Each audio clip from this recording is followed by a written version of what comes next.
저는 처음에 신앙생활을 이제 시작할 때 기도를 잘 못했고 또 기도하는 게 참 힘들었던 것 같습니다. 어려서부터 이제 주일학교 때부터 교회를 다녔으니까 우리 주일학교 선생님들이라든지 전도사님들이 기도가 얼마나 중요한 것인가, 기도는 열심히 해야 된다, 이런 이야기들을 귀에 못이 박히도록 들었지만 제가 돌아보면은 하나님 앞에 간절한 마음으로 진실하게 기도했던 기억이 별로 나지 않습니다. 기도가 무엇인가조차도 잘 몰랐던 것 같습니다. 그리고 이제 제가 고등학교 2학년 때 비로소 이제 신앙의 눈을 뜨면서부터 우리 교회가, 그 당시 제가 다니던 교회가 2층이 본당이고 1층은 이제 마룻바닥으로 기도실로 사용했는데, 그 1층 마룻방으로 된 그 기도실에 처음으로 들어가서 기도를 하게 된 것 같습니다. 특별히 우리 집에서 이제 버스 정류장까지 내려가는 그 길에 교회가 있었기 때문에 학교에 등교할 때 조금 일찍 출발해 가지고 그 기도실에 가서 기도하고, 또 학교에서 하교하면서 집으로 돌아오는 길에 또 기도실에 들려가지고 또 기도하고, 거의 매일 이렇게 하루에 2번씩 기도실에 들려서 기도하게 됐던 것 같습니다. 그런데 아직 어떻게 기도해야 할지도 잘 몰랐고, 눈 감으면은 잡념에 시달리고 졸음과 싸우고 이렇게 하면서 기도했던 적이 많은 것 같아요. 그러다가 이제 제가 대학에 들어가서 방학이 되기만 하면은 여름방학이건 겨울방학이건 친구들하고 같이 기도원에 거의 갔습니다. 가서 짧게는 1주간, 길게는 때로는 한 달 이렇게 기도하면서 기도에 좀 집중하다 보니까 조금씩 이제 기도에 좀 익숙해지기 시작했던 것 같아요. 지금도 저는 여전히 이제 기도의 학교에서 또 배우고 훈련 중에 있다, 이렇게 생각을 합니다.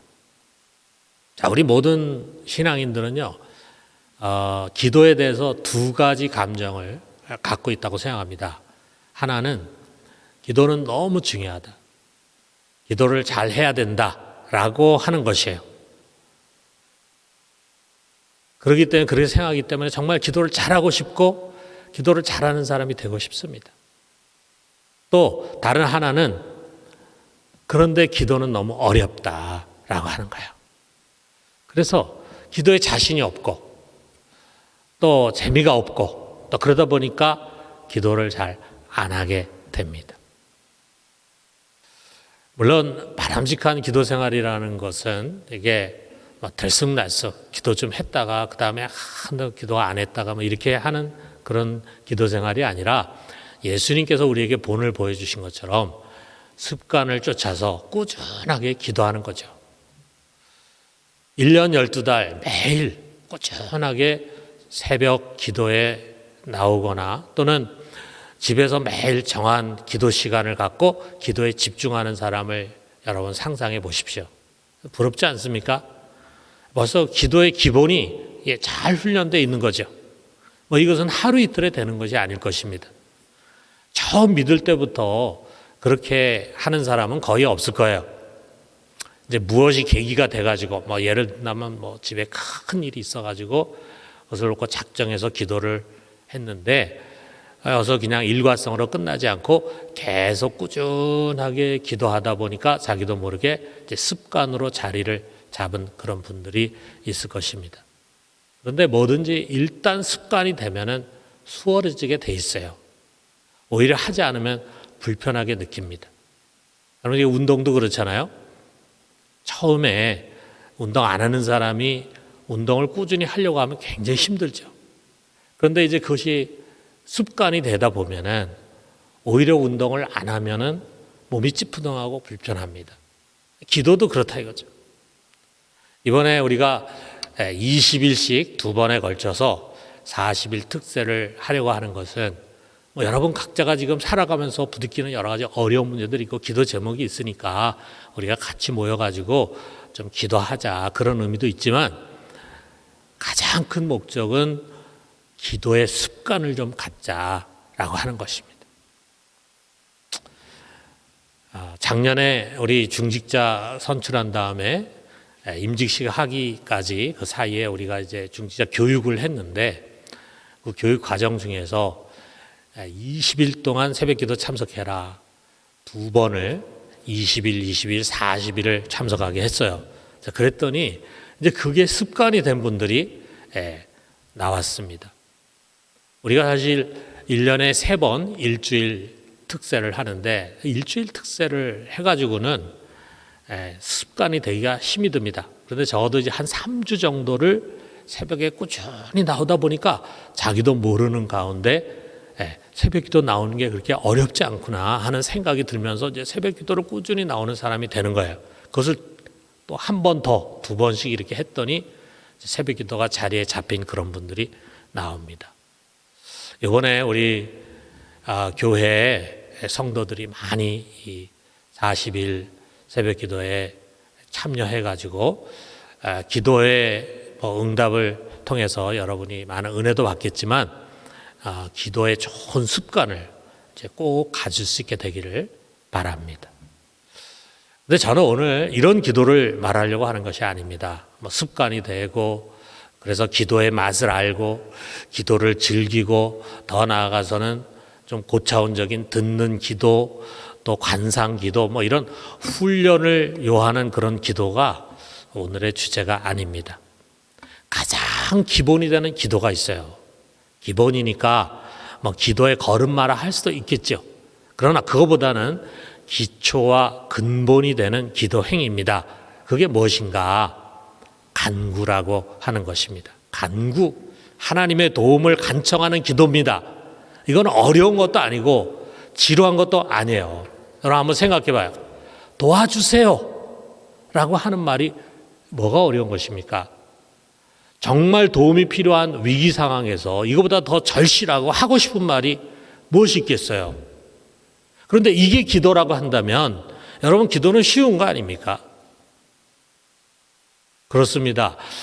기도는 이 쉬운 것에서부터 시작하는 것입니다. 이런 예를 여러분에게 한번 설명을 해드리고 싶어요. 제가 어릴 때 우리 동네가 있었는데 우리 동네 그러면은 이제 그 길이 쭉 있었는데 그 길에 있는 집이 제가 기억하기로 대략 한 40호 정도 되는 것 같아요. 근데 거기에 TV가 있는 집이 딱 둘이 있었어요. 근데 그 둘 중에 한 집의 아이를 제가 아주 친하게 잘 지내고 있었기 때문에 그래서 종종 그 집에 가가지고 이제 TV를 봤습니다. 자, 그런데 그 당시에 제가 이제 초등학교 다닐 때인데 제일 TV에 재미있는 게 뭐였냐면 황금박쥐였어요. 아마 여러분들 젊은 분들은 그게 뭔가 하겠지만 아마 제 연배 되시는 분들은 아마 기억할 겁니다. 황금박쥐가 아주 어린이 만화 영화로는 아주 선풍적인 인기가 있었어요. 일주일에 한 번 정도 하는데 스토리는 거의 비슷합니다. 이야기의 중간쯤 가다 보면은 여자 주인공이 아주 이쁘장한 여자 주인공이 있는데 여자 주인공이 꼭 악당을 만나. 그래가지고 큰 곤경에 처합니다. 그래서 이리저리 피하다가 벼랑 끝까지 몰리면은 마지막에 이제 이 여자 주인공이 하늘을 향해서 소리를 지릅니다. 황금박쥐 도와줘요. 그래요. 그러면 조금 있다가 하하하하 하는 웃음소리가 들리고는 황금박쥐 노래가 있습니다. 제가 기억하는데 강단에서 부를 노래는 아니니까 그 OST가 쫙 울려 퍼지면서 저쪽에서 황금 색깔의 그 뼈다귀 해골 이 황금박쥐라 그러는데 그래서 나타나요.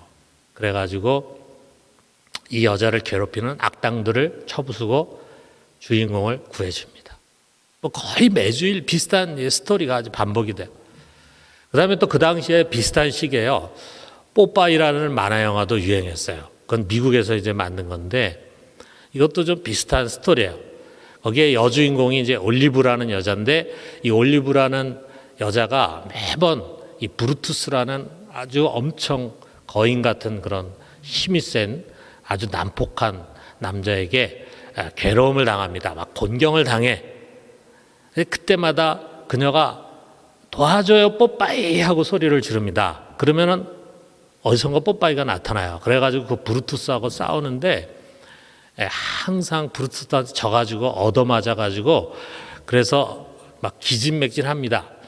이제 그때 마지막에 가가지고 이 뽀빠이가 캔을 하나 꺼내요. 이게 시금치 캔이야. 그래가지고 그걸 따가지고 시금치를 먹으면은 아주 굉장한 힘이 막 그게 주어져. 그래가지고 한 방에 이 브루투스를 날려버려가지고 올리브를 구한다. 막 그런 이야기. 그때는 잘 몰랐는데 나중에 보니까 미국의 시금치 업자들이 뭐 그렇게 로비해가지고 만들었다. 뭐 그런 얘기도 있습니다. 자, 그런데 황금박쥐 도와줘요. 도와줘요 뽀빠이.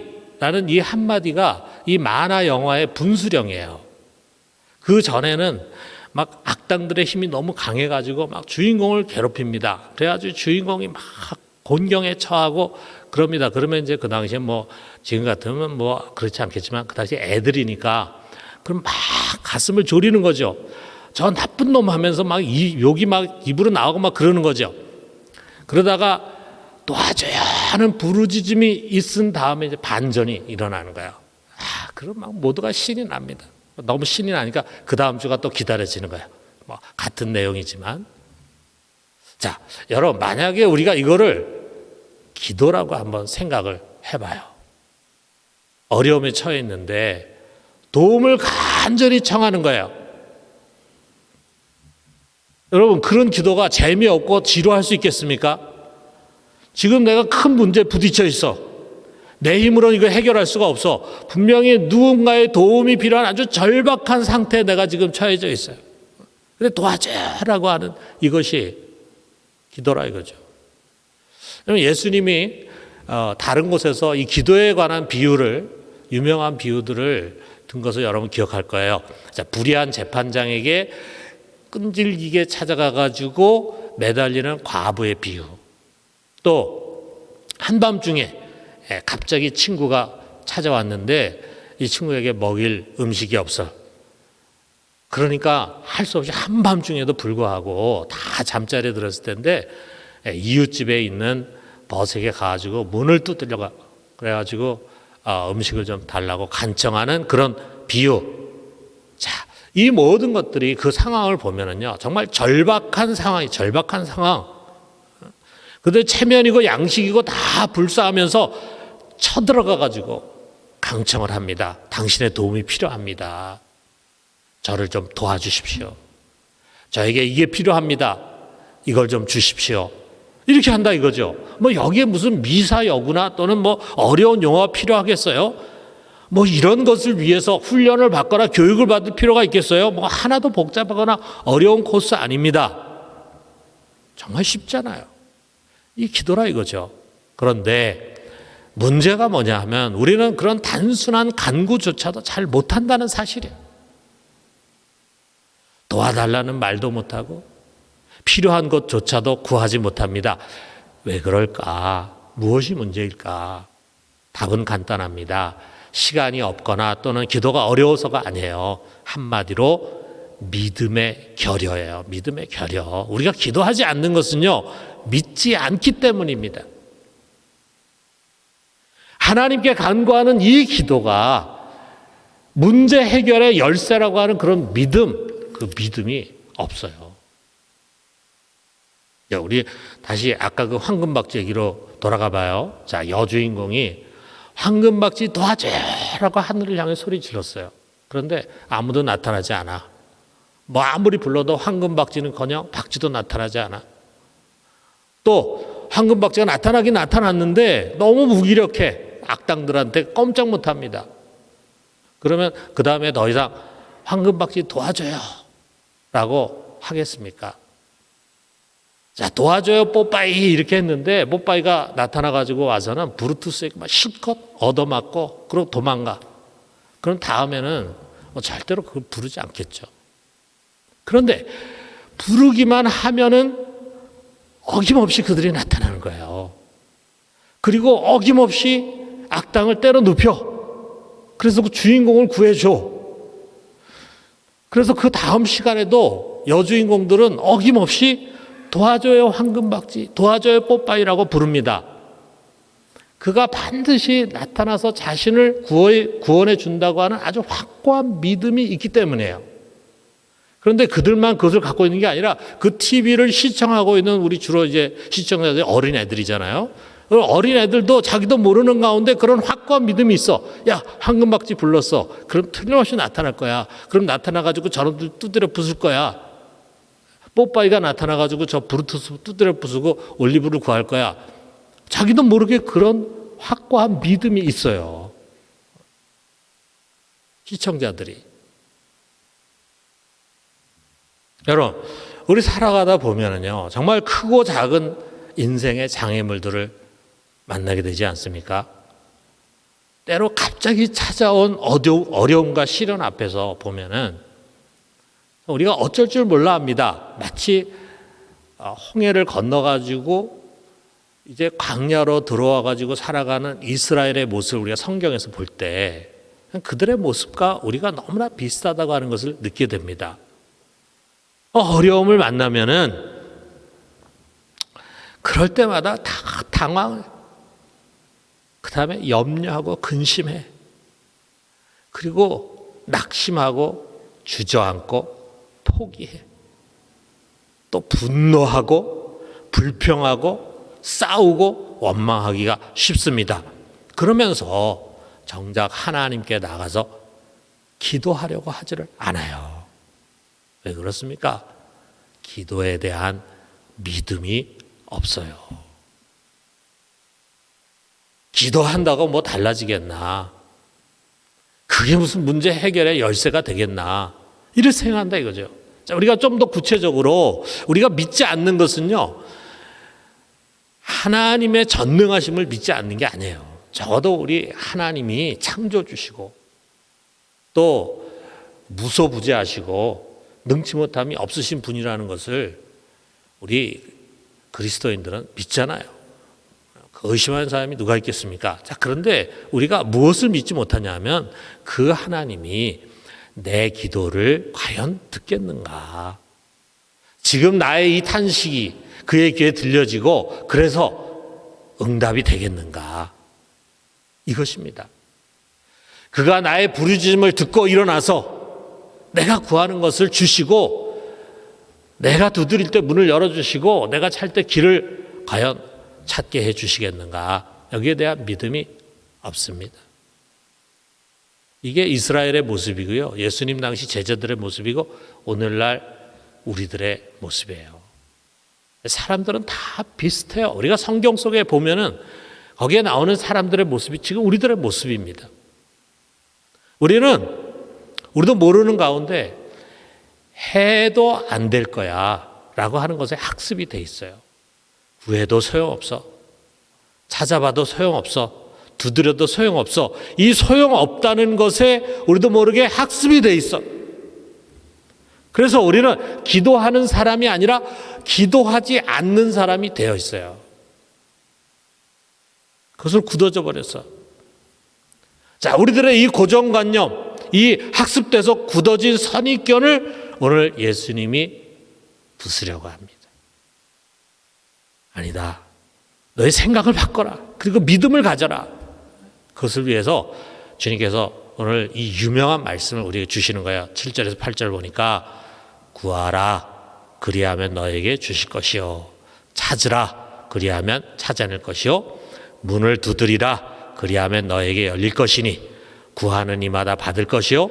찾는 이는 찾아낼 것이요. 두드리는 이에게는 열릴 것이니라.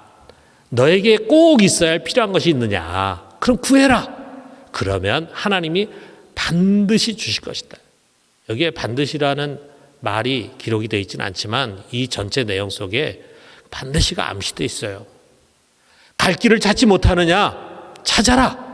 반드시 찾게 해주실 것이다. 내 앞에 지금 문이 닫혀 있느냐? 두드려라. 반드시 열어주실 것이다. 누구든지 구하는 이마다 이렇게 우리 번역이 되어 있지만 정확한 표현은 구하는 사람은 모두 받을 것이요. 찾는 사람 모두 찾아낼 것이고 두드리는 모두에게 열릴 것이다 라고 주님 말씀하셨습니다. 여러분, 이 주님의 말씀 믿으십니까? 아멘. 자, 여기 보니까 주님께서 사실 구하라, 찾아라, 두드리라 이게 비슷한 내용이에요. 이거를 반복해서 나열하는 것은 그가 하시고자 하는 말씀을 강조하기 위한 거예요. 그가 하시고자 하는 말씀은 단순합니다. 하나님 아버지는 반드시 들으시고 응답하신다 이것입니다. 이 말씀을 하시고 그리고 난 다음에 그 자리에서 제자들의 표정을 봤을 거예요. 그런데도 그들 속에 여전히 과연 그럴까 하는 표정이 있습니다. 제가 아까 여러분 예수님께서 하신 이 말씀 믿으십니까? 할 때 아멘 하신 분도 있지만 아멘 안 하신 분들 중에는 과연 그럴까 이런 생각을 하는 분들이 있지 않겠어요? 그러자 주님께서는요, 그들이 정말 믿음을 가질 수 있도록 아주 논리적으로 그들을 설득을 합니다. 설득. 여기에 뭘 가지고 설득하냐면 여기 9절에서 10절에서 보면은 이 땅 위의 부모 있잖아요. 우리 육신의 부모. 우리 육신의 부모가 자식을 대하는 보편적인 자세를 예로 들은 거예요. 뭡니까? 자식이 배가 고파가지고 밥을 달라 그래. 엄마 밥 줘. 그러는데 돌을 줄 부모가 있겠냐 이거죠. 자식이 생선 반찬을 먹고 싶다 그러는데 뱀을 줄 그런 미친 부모가 있겠느냐. 이런 사람이 있겠어요. 여기 지금 예수님께서 예를 든 건 좀 말이 안 되는 거죠. 아니 어느 부모가 이런 부모가 있겠습니까? 자식이 지금 배가 고프다고 아우성인데 모른 척하고 귀를 막고 딴짓하는 그런 부모가 있겠어요? 그런 무정한 부모 없는 거죠. 그러면서 우리 주님께서 주시는 마지막 결론은 이것입니다. 11절에 있는 말씀. 우리 같이 한번 읽어봅시다. 너희가 악한 자라도 좋은 것으로 자식에게 줄 줄 알거든 하물며 하늘에 계신 너희 아버지께서 구하는 자에게 좋은 것으로 주시지 않겠느냐. 뭐 지금이나 그때나 지금이나 대부분의 우리 사람들은 선량하고 착한 사람들, 남에게 손가락질 받는 일 하고 싶어하는 그런 하고 싶지 않은 그런 사람들 아니겠어요? 그런 사람들은 가정에서도 역시 모범적이잖아요. 자, 그런 사람들은 가정에서도 자녀를 정말 사랑하고 잘 돌보고 자녀를 정말 귀하게 키우려고 합니다. 여기에 앉아서 지금 예배 참여하는 여러분 여기 있는 부모들과 똑같이. 자, 그런데 악한 사람도 있잖아요. 악한 사람, 못된 사람, 사람들이 손가락질하는 사람. 사회적으로나 또는 뭐 그 사람의 인격이나 성격이나 이런 것들이 아주 못돼가지고 사람들로부터 좀 못된 사람이다, 악한 사람이다라고 하는 이야기를 듣는 그 사람의 예를 드는 거야. 자, 그런 사람이라 할지라도 자기 자식에게만큼은 좋은 것을 주려고 하지 않겠느냐. 여러분 그러지 않습니까? 우리 보면은 조폭 영화 같은데 이렇게 보면 조폭이지만 집에 가면 자기 자식만큼은 잘 키우고 싶어요. 뭐 세상에서는 좀 손가락질 받고 나쁜 짓 하고 좋지 않은 직업을 갖고 있을지 모르지만 자기 자식만큼은 착한 사람으로 남부럽지 않게 키우고 싶은 것이 아버지의 마음이고 어머니의 마음이잖아요. 이 인지상정 아니겠어요? 아무리 악한 사람이라 그래도 자식에게만큼은 좋은 것을 주고 싶은 것이 사람의 마음이다. 그러면서 주님께서는 그가 즐겨 사용하시는 단어 있어요. 하물며라고 하는 단어를 가지고 결론을 내리십니다. 그렇다면 너희 하나님은 누구냐? 하늘에 있는 너희 하나님, 그는 너희를 지극히 사랑하시는 아버지. 세상에 있는 육신의 부모와는 비교할 수 없을 만큼 정말 자녀를 사랑하시는 하늘의 아버지시다. 그리고 그는 불의한 자가 아니고 의로운 자시고 자비로우신 아버지시가 아니냐.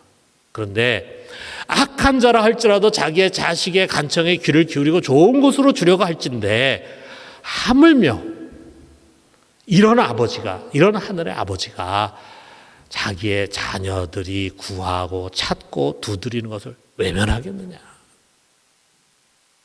그들의 부르짖음과 아우성에 귀를 맡기고 있겠느냐.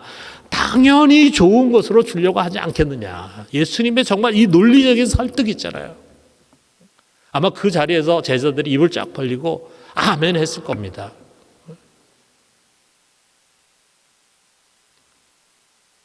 우리가 다른 비유에서 보면은, 자, 불의한 재판장 비유를 보면은 그 재판장은 아주 불의한 사람이에요.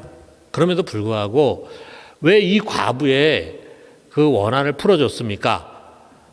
귀찮거든요. 매일 와가지고 자기를 괴롭히니까 자기를 위해서라도 내가 너무 귀찮아가지고 못 견디겠다 해서 귀찮아서라도 그 과부의 원한을 풀어줬어요. 그러면서 예수님이 뭐라 그럽니까? 누가복음 18장 7절에서 8절 보면은 하물며 하나님께서 그 밤낮 부르짖는 택하신 자들의 원한을 풀어주지 아니하시겠느냐?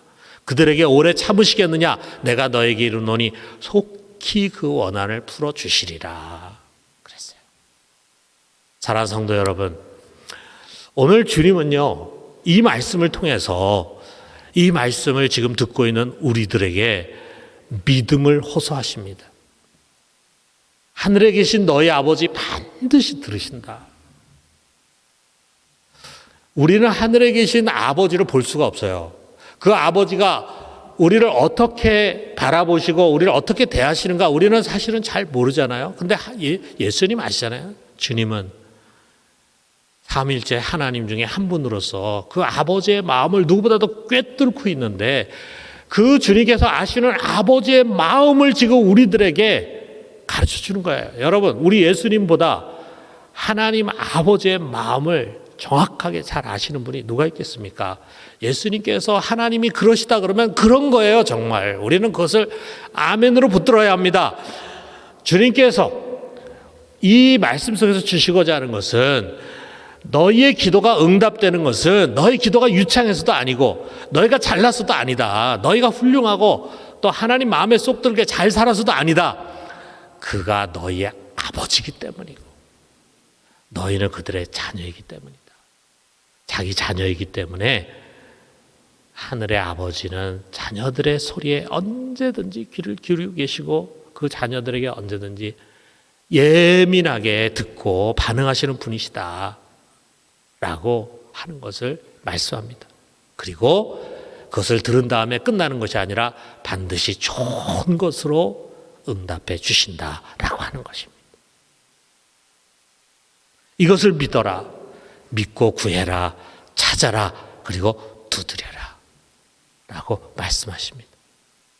여러분, 이 주님의 말씀에 우리 아멘으로 반응합시다. 그리고 구합시다. 믿고 구해요. 기도를 어려운 것이라고 여기지 말고 그냥 구해요. 여러분, 교회 기도실에 와서만 구하는 것이 아닙니다. 작정한 기도 시간에만 구하는 것이 아닙니다.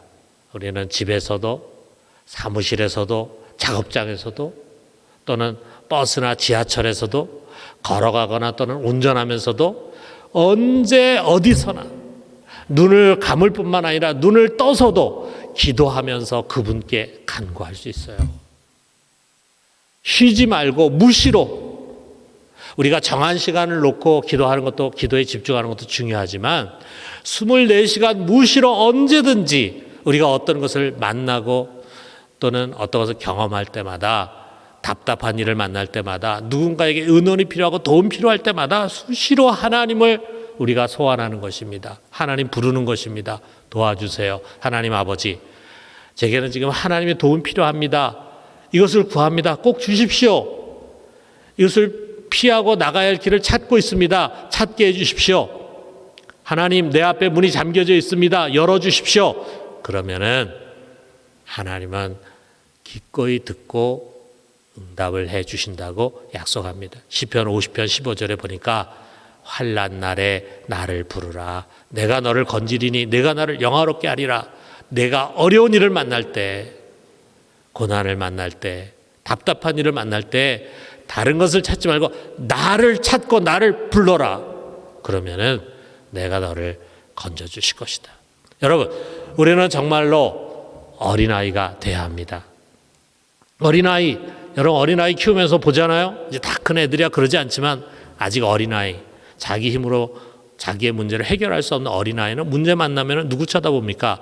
엄마 쳐다보잖아요. 아빠 쳐다보잖아요. 도와달라고 말하잖아요. 아무도 그 애들 탓하지 않습니다. 왜 네 힘으로 안 하고 엄마 아빠 의지하려고 그래? 그러지 않잖아요. 엄마 아빠 귀찮아하지 않고 기꺼이 아이를 도와줍니다. 여러분, 우리 모두는요, 우리 중에는 아버지도 있고 할아버지도 있고 엄마도 있고 할머니도 있지만, 그러나 우리는 하늘의 아버지 앞에서 언제든지 어린아이입니다. 우리는 어른이 아닙니다. 어른이 될 필요가 없어요. 우리는 항상 연약하고 부족하고 도움을 받아야 하는 작은 어린아이, 예수님이 즐겨 쓰신 소자입니다. 아빠의 도움이 필요한 아이입니다. 그리고 그렇기 때문에 이렇게 구하는 것이 어떻게 보면 어린아이의 특권이에요. 하나님 우리에게 그런 특권을 주셨습니다. 여러분, 우리가 하나님 앞에 간절히 구하는 간청은요, 어떤 것은 즉각 응답이 될 것입니다. 그러나 어떤 것은 아주 한참 뒤에 응답이 되는 것도 있습니다. 근데 분명한 것은 우리가 믿음으로 그분께 구하고 찾고 두드린 것은 우리를 사랑하시는 하나님 아버지께 접수가 이미 되었다는 사실이에요. 하나님이 들으셨어요. 알고 계십니다. 그리고 이제 그의 가장 적절한 때에, 그분의 시간에, 그분이 생각할 때 우리가 가장 좋다고 생각하는 그 시간에 우리가 구한 것보다도 훨씬 더 좋은 것으로 주실 것입니다. 여러분, 우리 기도의 사람이 됩시다. 이제 기도에 조금씩 재미를 좀 붙입시다. 올 한 해 어떤 일을 만나건 여러분 낙심하지 말고 하나님 앞에 나아가서 구하고 찾고 두드리는 사람이 됩시다. 그래서 기도의 응답을 좀 풍성하게 경험하고 기도의 또 새로운 경지로 들어갈 수 있는 그런 기도의 사람들이 되기를 주님의 이름으로 축원합니다.